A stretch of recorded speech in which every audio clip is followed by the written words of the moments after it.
Hello friends, তোমরা সব কেমন আছো? আশা করছি তোমরা সবাই খুব ভালো আছো, সুস্থ আছো। ফ্রেন্ডস, আমিও ভালো আছি, সুস্থ আছি। কাল সারা রাত ধরে ঝিরঝির বৃষ্টি হতে হতে সকাল থেকে তো লাগাতার বৃষ্টি। সে বৃষ্টি এখন থামলো। ভিডিও কী করে করবো সেটা ভেবে পাচ্ছি না। আর গাছ লাগানো তো অনেক দূরে, কোথায় বৃষ্টিতে গাছ কোথায় লাগাবো? সবার বাড়িতে শেড আছে, তারা শেডের কোনোভাবে শেডের মধ্যে বীজ তৈরি করে রাখতে পারছি, কিন্তু আমার তো রাখার কোনো উপায় নেই। দেখো, আমি তো পুরো করলাম তুললাম, কোনোখানে আবু বলে কিছু নেই। বাগানটা পুরো একদম বেআবু হয়ে পড়ে আছে। আর ওই কালকে ওখানে দেখো ওই জঙ্গলগুলো যে রয়েছে সেখানে কালকে অর্ধেক ঘাস তুলে রেখেছি। এখন তো আমাদের যে লোকটা বাগান পরিষ্কার করে সে তখন বাড়িতে গেছে, কবে আসবে কে জানে। আর এখন এই জন্য বাগানটা পরিষ্কার রাখবো। এখন এই বৃষ্টির মধ্যে আর কিচ্ছু লাগাবো না, কারণ বাগানটা পরিষ্কার রাখা খুব দরকার। চৌবাচ্চার কলের পাইপটা লিক হয়ে গেছে, ওখান থেকে দেখো চৌবাচ্চাটা জল পড়ে পড়ে ভরে যাচ্ছে আপনা আপনি। ওইখানটা এত হয়েছে, ওখানে জল ছাড়ছি, গাছগুলো ফেলেছিলাম তুলে, বৃষ্টির জলে গাছগুলো পুরো একদম টাটকা হয়ে গেছে। তাই ভাবছি ওখানে একটু ব্লিচিং দিয়ে দেবো, একদিনের মধ্যে একটু বৃষ্টিও ব্লিচিং দিয়ে দেবো। ব্লিচিং না দিলে ওখান থেকে নানা রকম পোকামাকড় বেরোবে। আর আমি যে পদ্ম গাছের ডালগুলো কেটে রেখে দিয়েছিলাম বস্তার মধ্যে, বস্তাতে দেখো সেখানে পদ্ম গাছের ডালগুলোতে পাতা বেরিয়ে গেছে।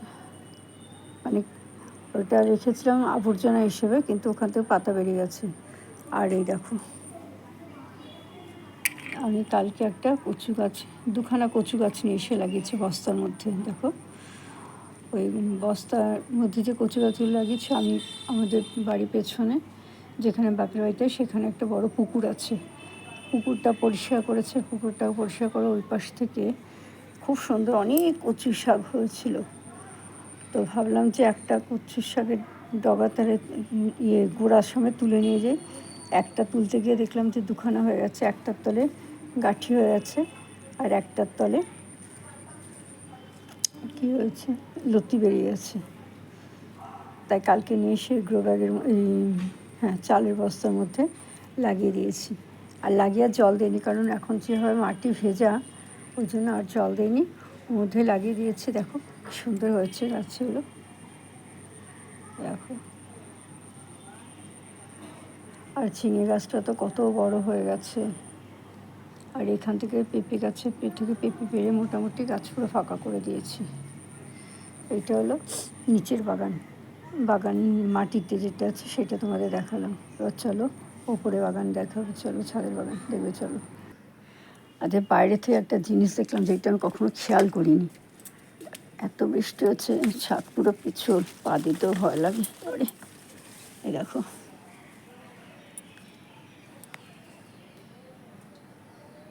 এই দেখো গাছটা পুরো পেছন দিকে কেমন ঝুলে গেছে, সামনে দিকে একটু নেই। দেখো পেছন দিকে, সামনে দিকে পাতা দেখলে কেউ বলবে যে গাছটা আছে, গাছটা নেই। আর এই দেখো, ওই যে ডালিয়া ফুল গাছ কিনেছিলাম, সেই ডালিয়া ফুল গাছগুলো যখন চারা কিনেছিলাম, চারাটা যে মাটির ভাঁড়ে দিয়েছে, সেই 3টে মাটির ভাঁড়ের মধ্যে কলা গাছটাকে বসিয়ে দিয়েছি। গাছটা বড় হয়েছে, আর একটু বড় হলে গাছটাকে দড়ি দিয়ে এই হুকের সাথে বেঁধে দিতে হবে এখানে, নাহলে গাছটা পড়ে যাবে। আর দেখো জল একদম টইটম্বুর, কিছু করার নেই। সারাদিন এত বৃষ্টি হলে জলই বা কোথা থেকে বেরোবে, জল বেরোনোর তো জায়গা পাচ্ছে না। আর দেখো এখান থেকে আরও কতগুলো ডগা ছেড়েছে,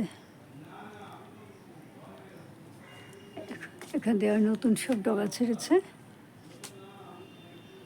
দেখো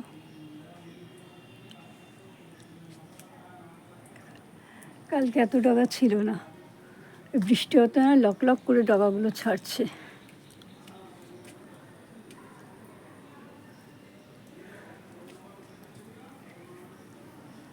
আর এগুলো এই কড়াগুলো পড়েছে, এগুলোকে যে হ্যান্ড পলিশিং করবো তারও কোনো উপায় নেই। ফুলগুলো কখন খোলে কখন বন্ধ হয় কিছু বুঝতে পারি না। সকালে তো একদমই সময় পাই না আসার, তারপর যখন আসি তখন দেখি যে ফুলগুলো সব বুঝে গেছে। আর যার ফলে হ্যান্ড পলিশিং যদি করতে পারতাম তাহলে একটা হলেও দাঁড়াতো, মনে হয় না এগুলো আর দাঁড়াবে। কতগুলো মরে গেছে,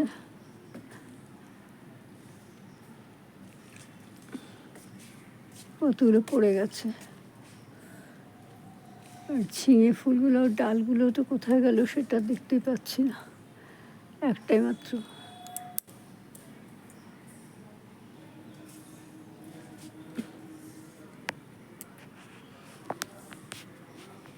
ছাদ বাগানটা তোমায় দেখালাম তোমাদেরকে।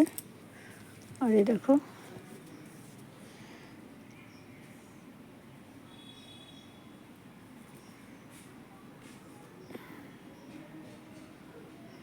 যে গাছটা রিপোর্ট করলাম সেই গাছটা ছিল বেগুন গাছটার পাশে, সেখান থেকে তুলে এইখানে রিপোর্ট করেছি।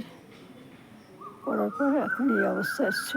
আর আমার দেখো লাউ গাছটা এখন কী সুন্দর লাক লাক করে এগিয়ে চলেছে। কত ডগা ছেড়েছে দেখেছো। কালকে ব্যাগটা এখানে রেখে গেছি, আগামীকাল আমার বন্ধু বাড়িতে ক্যারেট আছে, সেই ক্যারেটটা নিয়ে চলে আসবো। তবে নিচে এখন আর আমি কিছুই করবো না, নিচে এখন কিছু করলে অনেক সমস্যা আছে, জঙ্গল হয়ে যাবে। ওই জন্য যা উপরে যেটুকুনি আছে সেইটুকুনি থাকবো, ক্যারেট ফ্যারেট নিয়ে আসবো। আর এই যে ক্যারেটের মধ্যে যে ব্যাগগুলো আমি সব রেখেছি, গ্রো ব্যাগগুলো, কেন জানো, মাটিগুলো যেন ভালো করে বসে যায়। মাটিগুলো বসে গেলে, এগুলো তো সব কাঠের ভুসি দেওয়া আছে, এগুলো যদি ভালো করে সব বসে যায় তাহলে তার মধ্যে শীতকালে মাটি দেবো, মাটি দিয়ে সমস্ত গাছ লাগাতে পারবো। তাও তো শীতকালে তো সেপ্টেম্বর মাস এসেই গেল, এই তো কাল থেকে অগাস্ট মাস চালু হবে। আর এই বেগুন গাছটা তোমাদের দেখেছিলাম না, পড়ে গেছিলো, দেখো সেই বেগুন গাছটাকে আমি কীভাবে বেঁধে দিয়েছি, ক্যারেটের সাথে দড়ি দিয়ে বেগুন গাছটাকে বেঁধে দিয়েছি। ঠিক আছে ফ্রেন্ডস, আমার এই ভিডিওটা তোমাদের কেমন লাগলো অবশ্যই কমেন্ট করে জানিও। যদি ভালো লাগে তাহলে অবশ্যই লাইক করো, শেয়ার করো, সাবস্ক্রাইব করো, আর পাশে থাকা আইকন বেলটা বাজিয়ে দিও। দেখা হবে আগামী একটা ভিডিওর সাথে। 5:30 বেজে গেল। Bye, tata.